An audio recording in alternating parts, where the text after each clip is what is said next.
Vaovao eny anivon'ny tsena kosa ny mpivarotra isan'isany no iantoka ny lany rehetra amin'ny fananganana ny trano eva ivarotan'izy ireo etsy amin'ny esplanade-na Analakely etsy.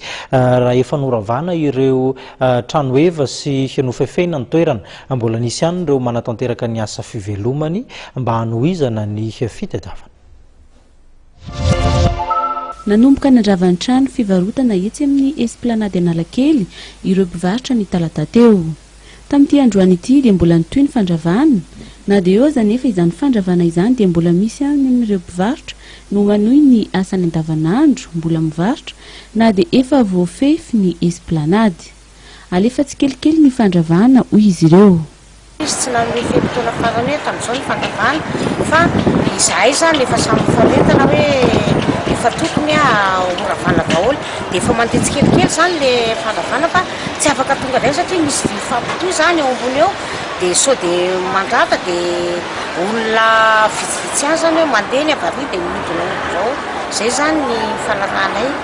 Izahay fotsiny maika satria izay nge sao tsy mivarotra ka raha vao milalao an'ilay asa dia izay ihany no sahirana. Araka ny fifanarahana ny fanaovan'ireo mpivarotra sy ny fiadidiana ny tanàna Antananarivo dia manana hatrany amin'ny 3 volana ireo mpivarotra ananganana ny pavion.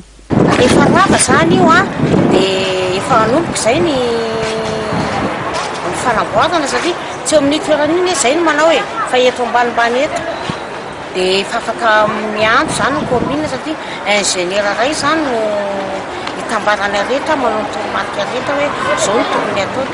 Marina fa ireo tompon'ny tsena ihany no mandrava ny toeram-pivarotany sy manorina vaovao izany araka ny drafitra efa nomeny ny commune izay mitetina hatrany amin'ny 8 tapitrisa ariary ny tedibidy ny fanamboarana ny iray amin'ny pavion.